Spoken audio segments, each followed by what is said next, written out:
Let's get started. Hello, everyone. Welcome to the third day of the workshop. Today, again, we are very excited to have three speakers. The first one is Rebecca from the University of Amsterdam. She's an expert on many aspects of online algorithms, profit problems, secretary problems. And today she'll be talking about single sample profit inequalities. Yeah. Well, thank you, Sahil. I'm very happy to be invited, and of course, I'm happy to be able to present today. So I'm going to tell you about exactly what Sahil said. I would like to do a short general introduction that probably looks a bit familiar from what you've already seen in this workshop.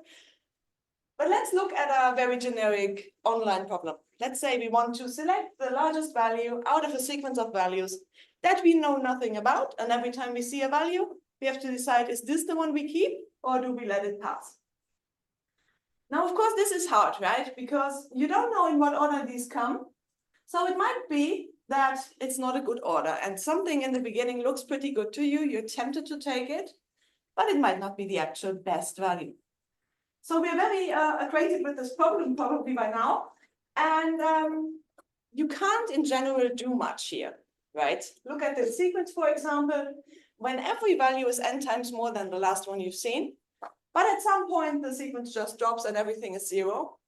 What can you do as an algorithm? You can basically just guess where is the good value, and everything else that you choose would be at least a factor n worse, might even be zero. So there is no way of getting like a sublinear guarantee here. And this sounds pretty bad. In practice, though, we don't care too much about this impossibility. Because actually, in many applications, we are so lucky that, well, we can assume that buyers don't talk to each other much. They want your cat, they will tell you their value, and their value does not depend on any of the other guys that might come.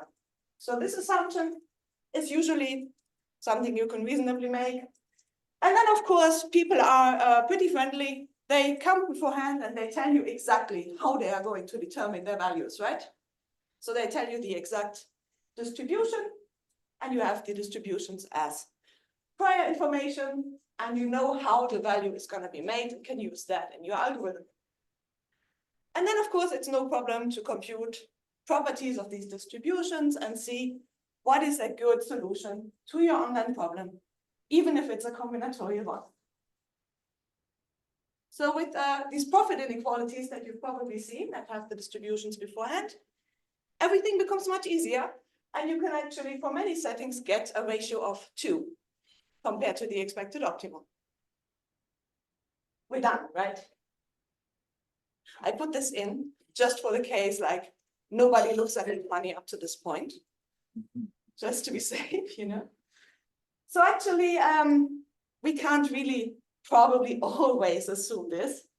And maybe it's worth looking at something more fundamental as a question. We might, for example, ask, well, what do we actually need to get over this impossibility? Do we need all these things in green? Do we need profit inequalities in that sense? And well, our goal here should probably be something similar to what profit inequalities do. A nice constant would be.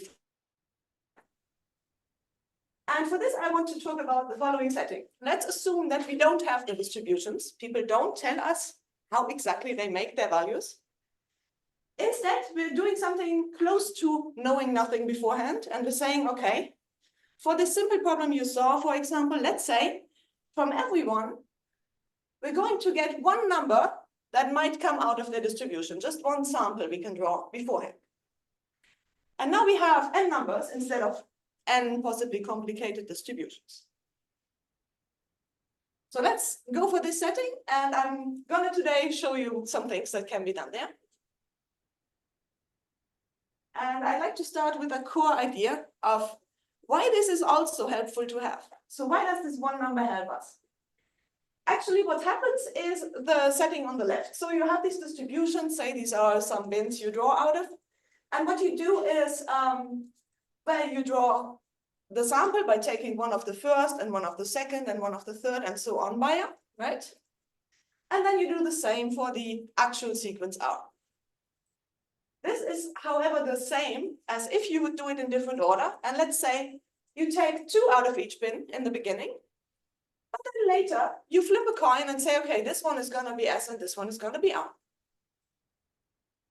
And with this very simple equivalent process, you can actually, for the simple problem I showed you, do a very nice analysis. Let's say, bear with me, let's say we do an online algorithm where we just say the biggest threshold, the biggest sample we've seen is going to be our threshold for acceptance in the online sequence. So we will accept any value that is bigger than the largest sample. Now we can assume that we did this alternative sequence. We can say, let's draw all the numbers. They're here in black. Let's sort them by size. And then the only question that decides the performance here is, when do we see the first sample value in this order? Because that will be the threshold. So let's see what happens. Let's see a coin flip for the first one.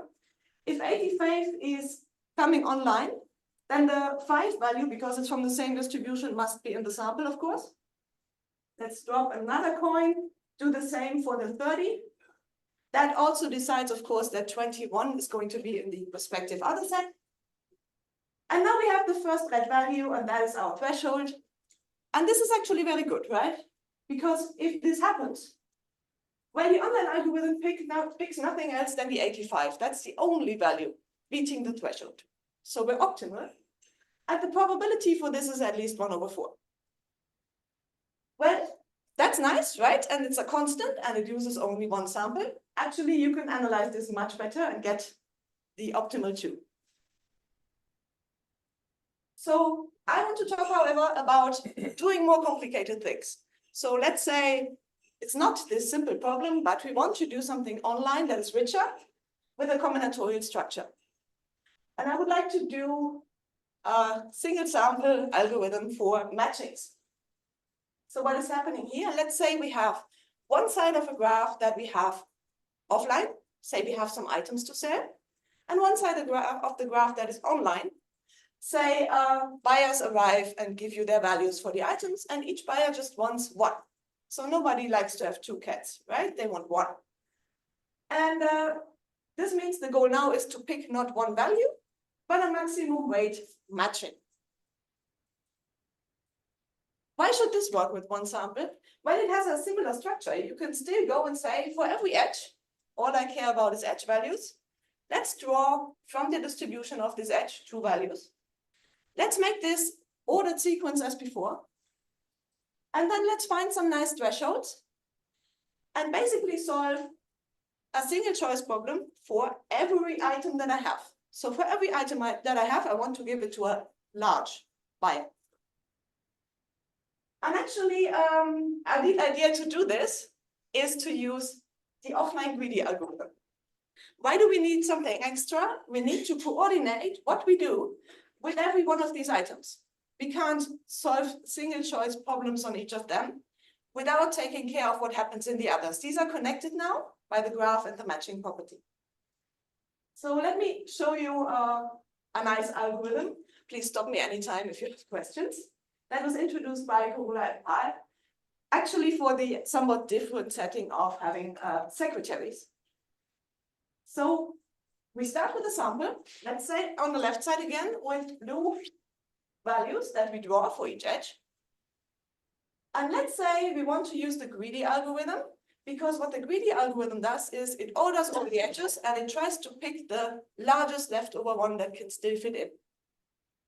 So we do that and pick this edge, then this edge, and so on until we have a matching from our greedy.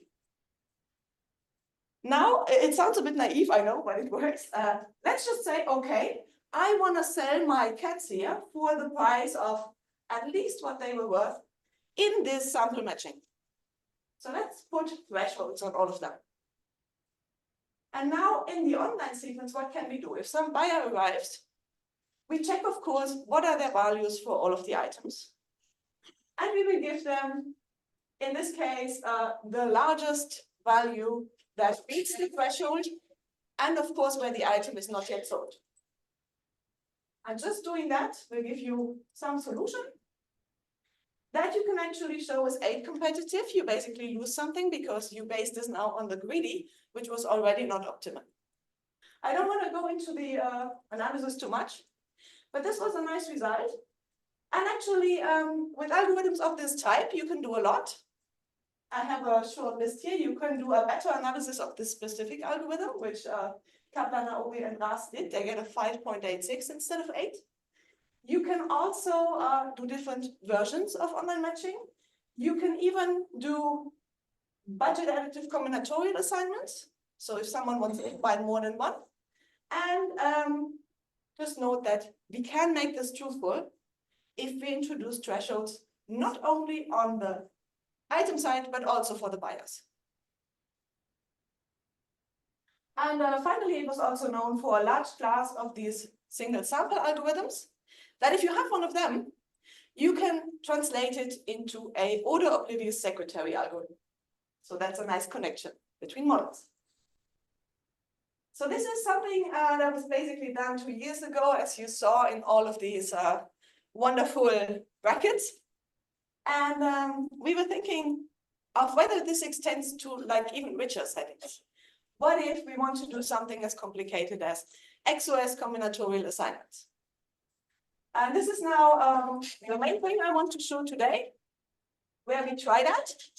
And actually, this is work with Pountourakis, Kesselheim, Lucier, and Sahil, who is here. So if you have any questions, they go to Sahil. So what do we have here as a problem? You've probably seen before. We have still buyers and items, but now a buyer might buy more than one. So it's combinatorial assignments. And the valuation functions that buyers have for these subsets of items are XOS. What is XOS?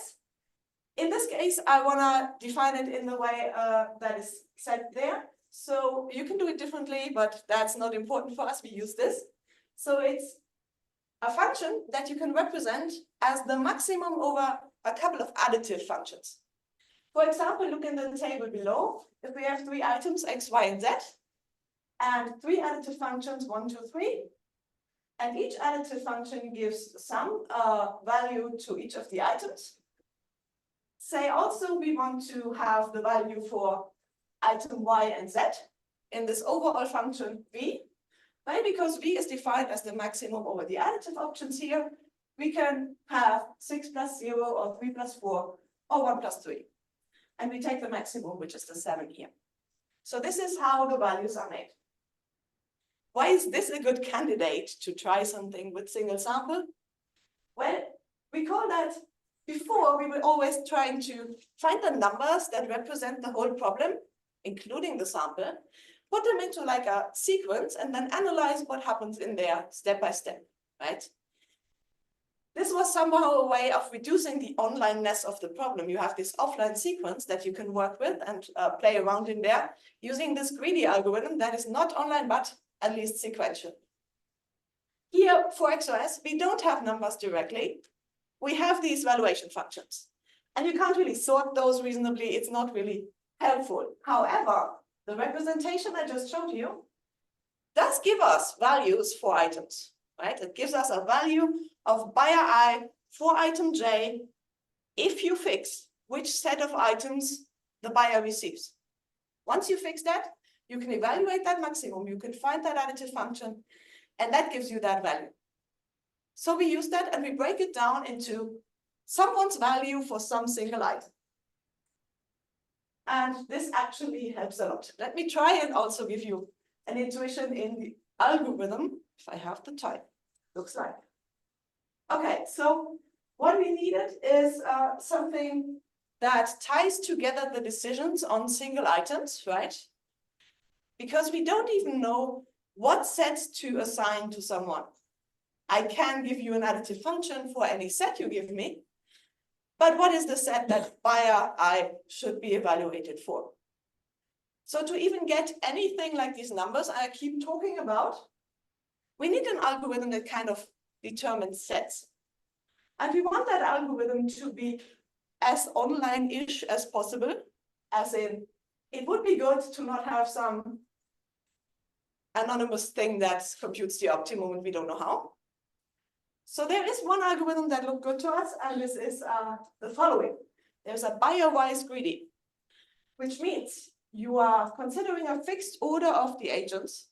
You just say you are 1, 2, 3, 4, 5, 6. This order will end up to be the order that we get by the adversary in the Prophet inequality. So we have any fixed order, and now it considers the first agent. It says to begin with, every item costs nothing. So then the first agent is asked, well, what would you like to buy? And reasonably, he might say everything, right? They cost nothing.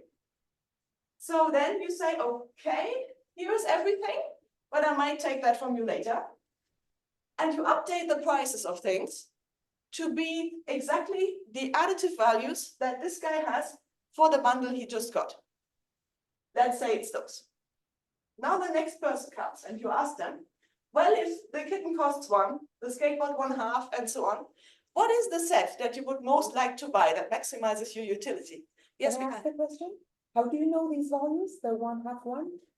Oh yeah, you take the valuation function of the first buyer, you evaluate it on the demand bundle they told you they want, and then you have the additive support function for that. So you take the one that, okay. Yes, and you take the values from that in precisely the way we just did with this example, right? Okay. So it's just stealing those values. Great. Thank you. And now, no problem. Now for the second guy, you do the same, of course. You ask them, well, if these are my prices, what bundle maximizes your utility? You might say, okay, I want the skateboard. So you have to update the price of the skateboard to now cost 10 because that is the additive value for him. And you keep doing that until the end. Very nice. You get some end values, of course. And now what happens to allocation? Of course, you have, for example, taken that ball, you've given it to the first guy, but you also gave it to the last guy, right?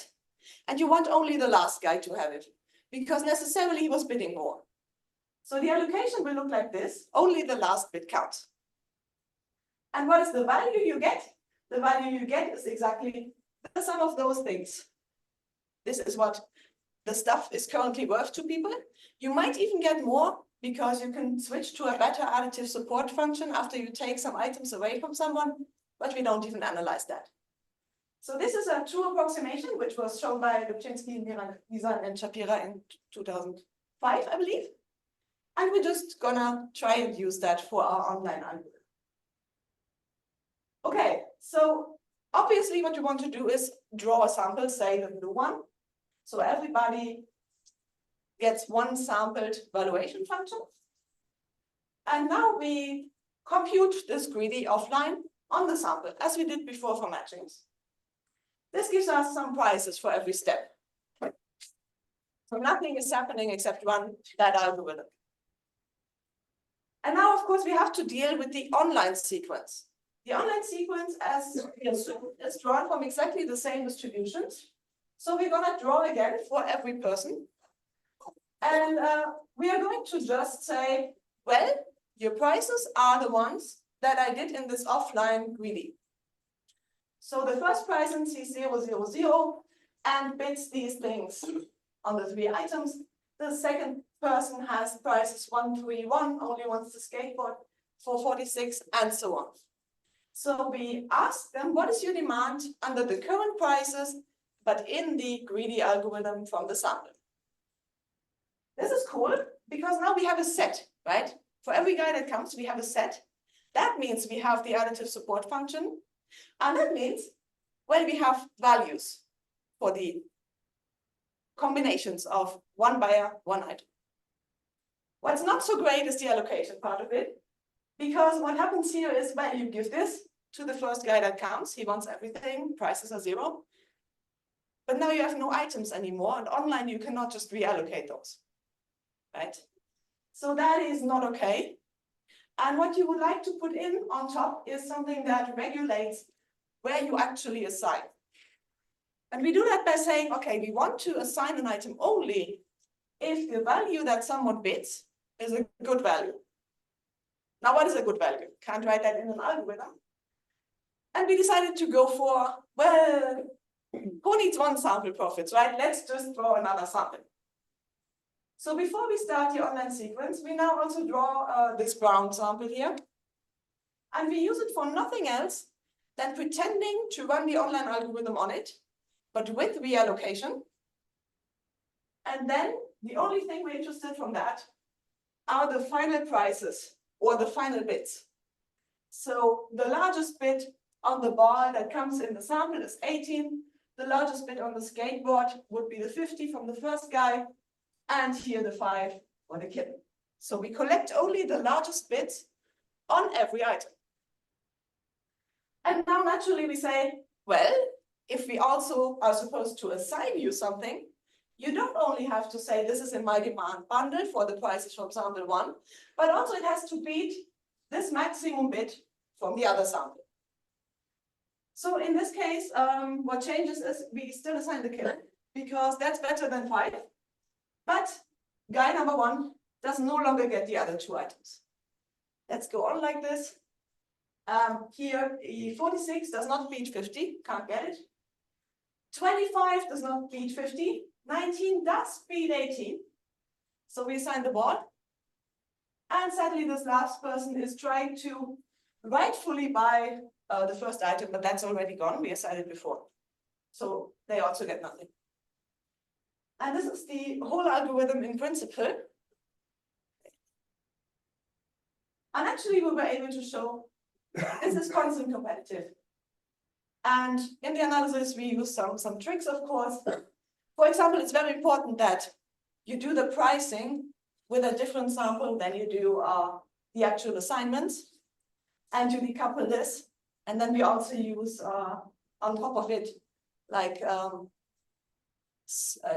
exponentially increasing prices to make sure that if we double count some values in the analysis, this won't matter too much. And we, of course, have to relate this back to the performance of the online algorithm that we started with, right? The one that was offline that we had before.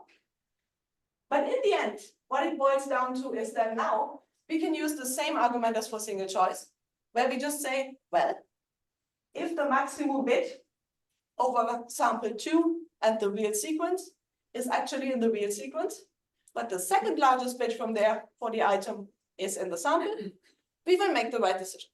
And this happens with still the same probability of at least 1/4. So this is how we do this magic. I think it's quite interesting in terms of how far these single sample results do extend in the end.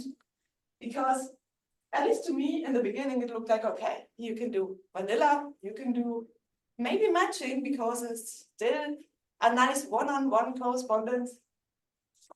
But yeah, it seems you can do much, much more. We don't know how much exactly. Also, these things are relatively simple, right? What we do is we run some greedy algorithm, and then decisions are made based on, are you bigger than that number from the greedy algorithm or not?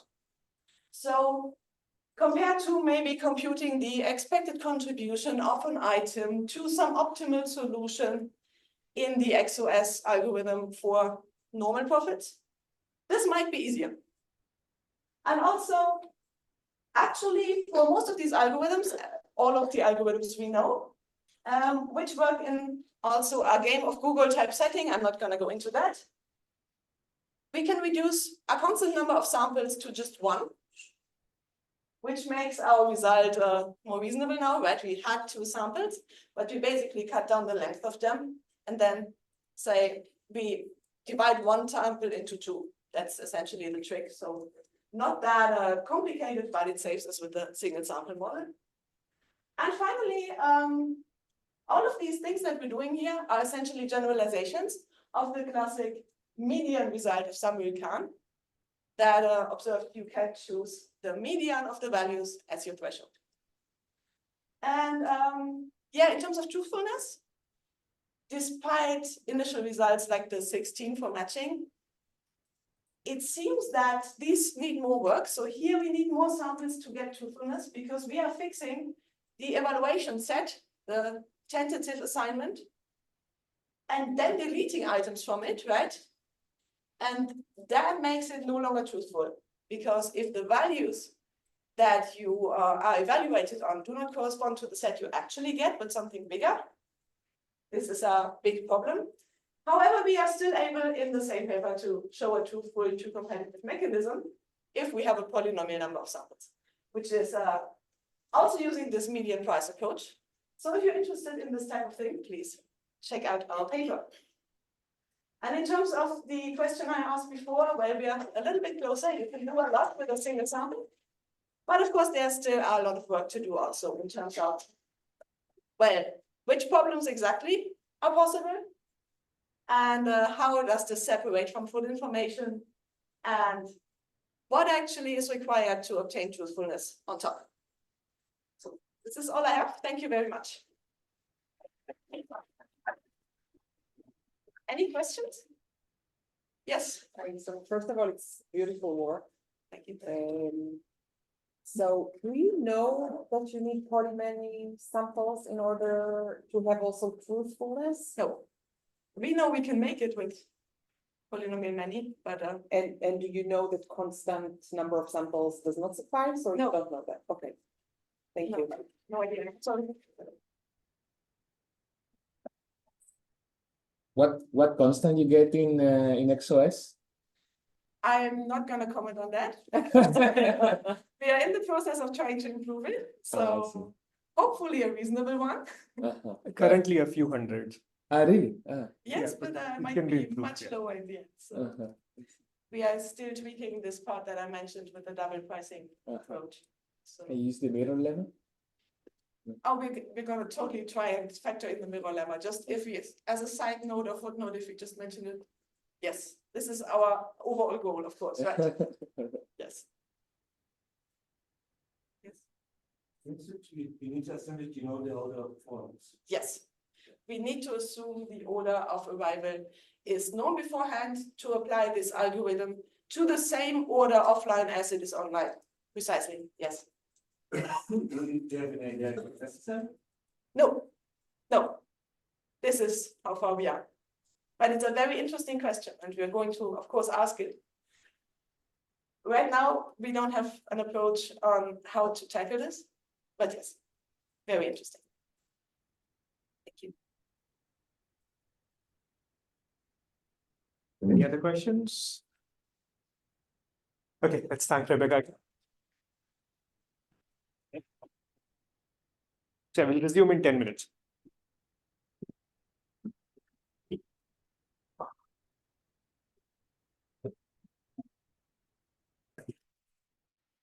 All right.